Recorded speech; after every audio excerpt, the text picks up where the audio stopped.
Assalamualaikum warahmatullahi wabarakatuh.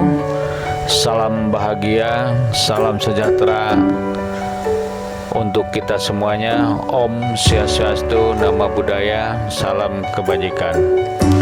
Para pemirsa Diskominfo Channel dimanapun berada, saya Dr. Undang Mugopal. Kebetulan saat ini saya mendapat amanah menjabat sebagai Wakil Kepala Kejaksaan Tinggi Maluku di Ambon. Saya ingin menyampaikan atau bercerita atau testimoni pengalaman saya terkait dengan virus COVID-19. Para pemirsa, beberapa waktu yang lalu atau tepatnya 1 bulan yang lalu, saya pernah sakit yang sebelumnya saya tidak tahu penyakit apa yang saya alami ini. Tetapi para pemirsa, setelah dilakukan perawatan di salah satu rumah sakit di Jawa Barat, yaitu di Bandung, rumah sakit swasta di Bandung, baru saya tahu bahwa penyakit yang saya alami ini adalah saya terkena virus COVID-19. Jadi saya terkena tertular penyakit COVID. Para pemirsa,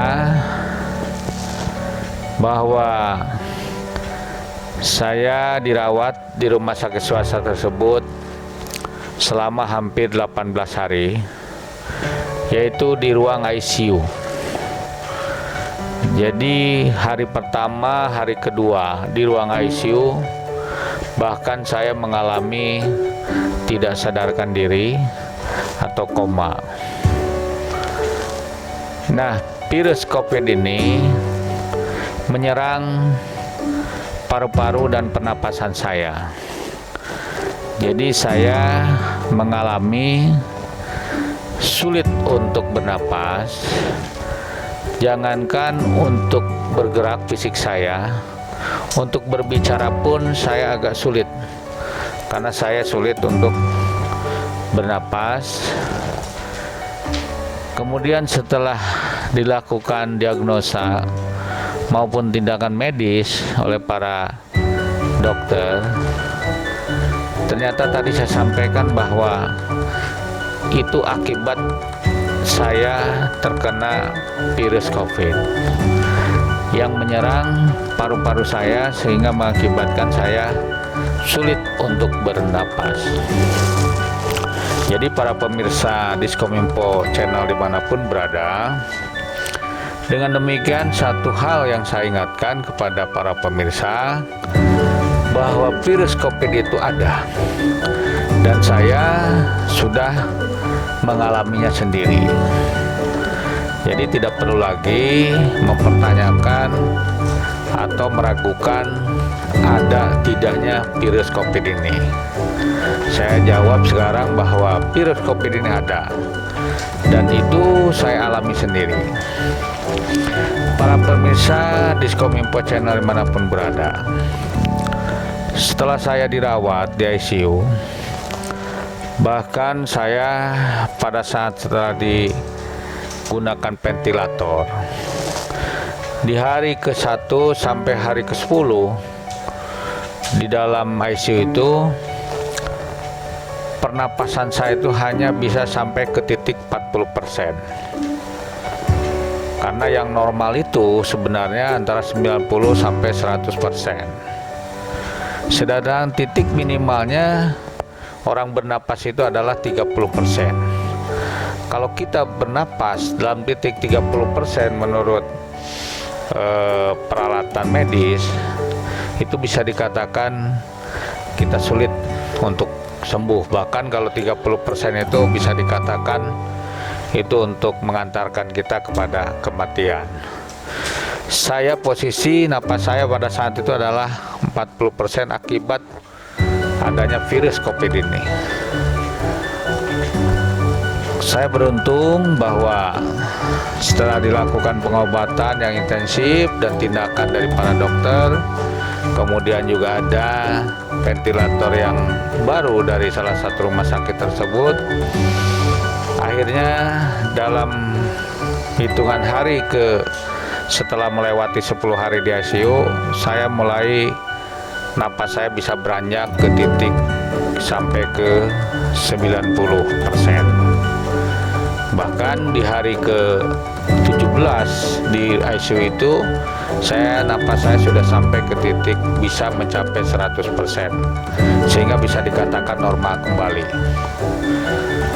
Nah, kemudian di hari ke-17 itu, setelah napas saya normal kembali dan fisik saya juga tidak terganggu, saya tentunya setelah ada rekomendasi dari dokter bahwa saya direkomendasikan untuk bisa pulang ke rumah, kemudian juga isolasi mandiri di rumah, saya tentunya mengucapkan terima kasih kepada para medis, terutama dokter dan perawat. Satu hal yang disampaikan oleh dokter yang merawat saya ini, bahwa yang bisa menyelamatkan nyawa saya ini, karena tadi itu sulit bernapas, satu, bahwa saya sebelumnya sering berolahraga, terutama olahraga sepeda, sehingga fisik saya termasuk dianggap cukup kuat menghadapi virus COVID ini. Kemudian yang kedua, yang menyelamatkan saya juga, yang tidak kalah banyaknya, yaitu saya tidak pernah merokok. Karena virus COVID ini menyerang pernapasan saya melalui paru-paru, sehingga karena saya tidak pernah merokok, jadi paru-paru saya ini termasuk mudah untuk dibersihkan. Nah, untuk itu kepada para pemirsa Diskomik Channel, berolahraga sangat penting, kemudian juga jangan merokok sesuai anjuran pemerintah. Kemudian satu lagi terakhir saya sampaikan bahwa 3M, mencuci tangan, kemudian juga menjaga jarak dan memakai masker, itu harus betul-betul dilaksanakan secara optimal, secara disiplin oleh kita sendiri. Karena kita tidak tahu virus itu datangnya dari mana. Seperti halnya saya juga tidak tahu virus itu datangnya dari mana, karena saya juga melakukan beberapa kegiatan baik di kantor maupun di luar kantor. Tetapi saya yakin kalau 3M ini dilaksanakan oleh kita secara optimal, virus COVID ini bisa kita hindari. Untuk itu, marilah kita laksanakan 3M ini dari kita sendiri. Jadi tidak bisa mengandalkan dari orang lain, tetapi menghindari dan menjaga supaya tidak terkena virus COVID ini harus kita sendiri yang mengoptimalkannya. Salam sehat, jaga kesehatan, mudah-mudahan kita semua dalam keadaan sehat walafiat. Kemudian juga pada kesempatan ini saya ingin menyampaikan terima kasih, penghargaan yang sebesar-besarnya kepada para medis, terutama para dokter dan perawat yang telah merawat saya sehingga saya bisa sembuh kembali seperti sekarang ini.